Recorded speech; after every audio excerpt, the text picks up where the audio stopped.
9號我哋先至去參加完佢嘅畢業禮。我睇到佢啲相，我好心痛啊！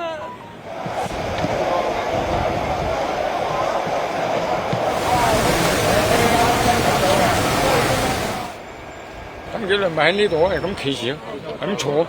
家姐嘅姐老婆咧就同佢阿女就最後發信息，佢話依家啲煙衝緊入嚟啦，咁跟住就打唔到電話，乜都冇啦，就咁可能係走咗。不斷求救啦，幾十次求救咗幾十次啊，到而家仲未救到咯。第一棟起火，起火起得好快，10分鐘已經個走廊滿晒煙，佢走唔到出嚟。咁我媽媽仲喺單位上邊，8點之後就聯絡唔到佢啦。咁啊啱啱2點鐘到，佢啱啱翻咗屋企，發現有事，已經走唔切啦。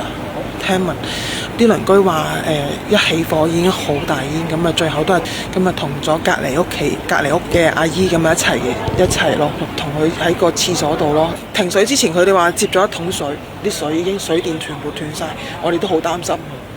咁冇辦法，都只能夠等消息，我哋都係。